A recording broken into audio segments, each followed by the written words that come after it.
Yurtimizning barcha hududlarida media sohasini rivojlantirish, ommaviy axborot vositalari xodimlarining savodxonligini oshirish hamda zamonaviy kommunikatsiya imkoniyatlarini keng targ'ib etishga qaratilgan media haftalik tadbirlar davom etmoqda.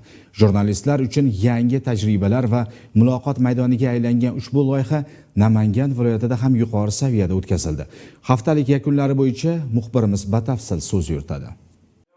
Yilning eng yirik media loyihasining so'nggi kunida tezkor, aniq va ishonchli axborot yetkazish, shuningdek, muammoli vaziyatlarda samarali kommunikatsiya olib borish masalalari muhokama markazida bo'ldi.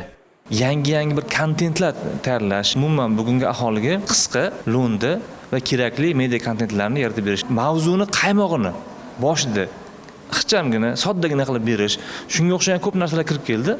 Shularni o'rgandik. Media mahsulot yaratish, ko'rsatuv, tok-shou va reportaj tayyorlash bo'yicha amaliy tahlillar o'tkazilib, ishtirokchilarga professional tavsiyalar berildi. Mashg'ulotlarda zamonaviy media muhitda auditoriya e'tiborini jalb qilishning ta'sirchan usullari ko'rib chiqildi.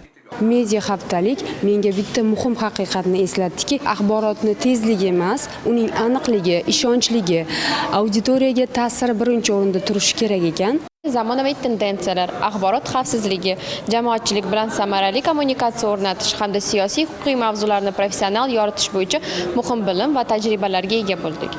Kunning ikkinchi yarmida esa zamonaviy media tendensiyalari, kreativ yondashuv va noan'anaviy uslublar uyg'unligida mahalliy kontentni rivojlantirishga qaratilgan media haftalik Namanganda yuqori saviyada yakunlandi. Tashkilotchilar tomonidan qatnashchilarga tantanali tarzda sertifikatlar topshirildi. Asosiy e'tiborlarimiz aynan mana shu media haftalikda sun'iy intellekt va shu zamonaviy trendlar, qanaqadir yangi mavzularni shunchaki ko'pchilik internetda ko'rgan, kuzatgan bo'lishi mumkin, lekin uni qanday qilib amalga oshirishni yo'lini, ya'ni yo'l yo'rig'ini bilmayotgan bo'lsa, aynan mana shu narsalarni o'rgatish asosiy maqsad qilingan va menimcha kutilgandek bo'ldi. Bu yog'iga endi media mahsulotlarini o'zgarishidan, sifatidan, yangi trendlarni qo'llashlaridan natijalarni kuzatib boramiz.